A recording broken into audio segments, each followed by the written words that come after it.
Freelance Malto, bonjour à tous, bonjour à toutes.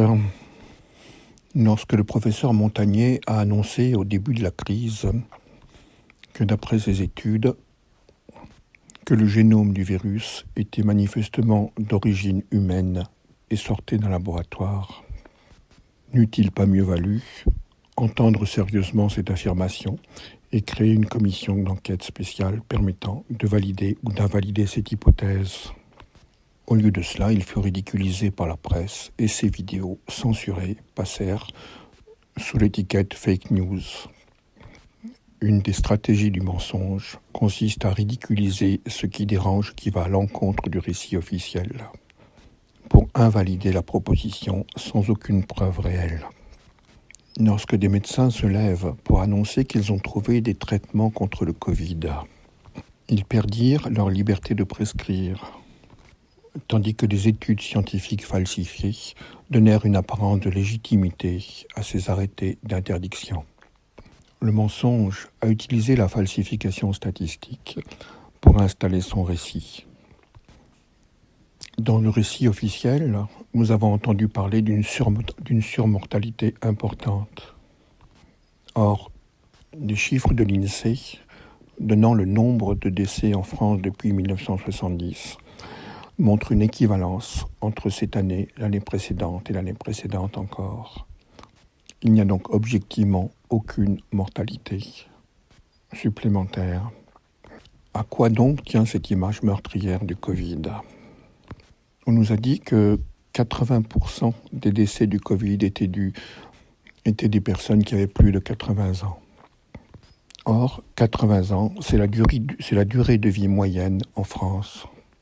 L'alignement d'un pseudo-taux de mortalité dû au Covid sur l'âge moyen de la mort a donc créé cette illusion.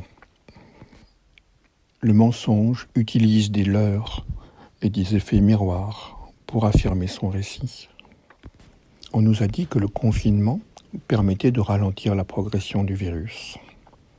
Or, on observe qu'il n'y a absolument aucune différence dans les courbes statistiques entre les pays qui ont adopté le confinement et les quelques rares qui ne l'ont pas adopté. Le mensonge consiste à inventer des prétextes sanitaires pour faire arrêter une autre expérience, mesurer le degré de soumission collective grâce à l'instrumentalisation de la peur. On nous a dit que le port obligatoire du masque permettait de nous protéger et de protéger les autres. Là encore, il s'agit d'une falsification. Le port du masque affaiblit le système immunitaire et abaisse les capacités cognitives. La stratégie du mensonge consiste à rendre vrai ce qui est faux et à rendre faux ce qui est vrai. Nous observons également depuis quelques années un processus de pilotage des émotions collectives par la stratégie de l'attentat induit, fortuit ou créé, qui permet à chaque fois de prendre des mesures plus liberticides et de distraire l'opinion des véritables enjeux.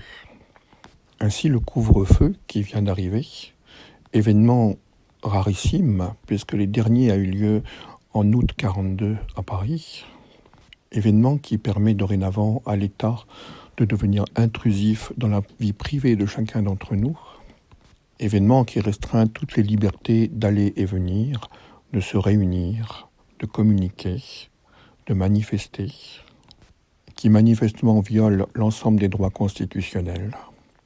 Cet événement majeur a été traité comme un non-événement par la presse, afin de mieux rentrer dans la conscience comme une évidence non questionnée et non questionnable, tandis que l'énergie émotionnelle collective fut déviée ailleurs. La stratégie du mensonge consiste à décider ce qui est important et ce qui n'est pas important au sein des consciences, afin de faire passer ses propres falsifications et ses leurres pour continuer à piloter la conscience collective. Il fut proposé à la classe moyenne, très abîmée par le premier confinement, des prêts d'État, afin de les aider à passer cette étape difficile. Mais il est évident que le reconfinement qui est prévu à la fin du mois n'est pas encore annoncé. va rendre impossible le remboursement de ces prêts. La stratégie du mensonge consiste à apporter un semblant de douceur et d'humanité, puis ensuite à sonner les coups violents d'anéantissement. Les tests PCR, construits sur un amalgame entre les faux positifs, les faux négatifs, les cas asymptomatiques qui ne transmettent pas le virus, les personnes qui ont déjà eu le virus et possèdent les anticorps, ceux qui se révèlent positifs sans être sortis de leur emballage d'origine, ceux qui se révèlent positifs en ayant été testés sur une papaye ou une chèvre. Bref, il semblerait que 80% des tests PCR dits positifs soient en réalité une falsification. Nous avons donc affaire à une épidémie de tests PCR et non pas à une épidémie de virus. Car il est au fond infiniment plus facile de piloter une pseudo-deuxième vague avec des statistiques plutôt qu'avec du réel. La stratégie du mensonge consiste donc à assassiner le réel pour affirmer un surréel imaginaire et construit. Il s'agit donc de tout autre chose qu'une crise sanitaire. Et l'outil, sans doute vraisemblablement artificiellement créé, permettant de piloter à travers le monde entier une modification profonde des structures sociales vers un système dictatorial. Car de fait, nous observons que l'essentiel des pays obéissent aux mêmes lois, aux mêmes règles, aux mêmes ordres, en appliquant partout les mêmes procédures de contrôle, de soumission et d'intrusion dans la vie privée. Même le conseil scientifique n'arrive plus à trouver des éléments qui permettent de justifier le nouvel état d'urgence. Tout se passe maintenant comme si la gouvernance mondiale, qui pilote l'ensemble des opérations collectives, en utilisant les chefs d'État comme des premiers ministres locaux, n'a plus besoin du relais des labos pharmaceutiques pour installer leurs procédures. La crise sanitaire a donc servi de cheval de Troie pour contrôler une crise économique qui va être le prétexte d'un nouveau champ de contrôle de la totalité de la population mondiale. Ce contrôle va commencer par le contrôle du génome, brisant tout accès spirituel à la conscience humaine et la matérialisant dans une densité de plus en plus lourde, ouvrant ainsi la porte aux interfaces intelligence artificielle, génome, nos consciences fractionnées ayant perdu leur centre, étant alors à même d'être utilisées pour nourrir des matrices fantômes d'intelligence artificielle. C'était Sri Malto.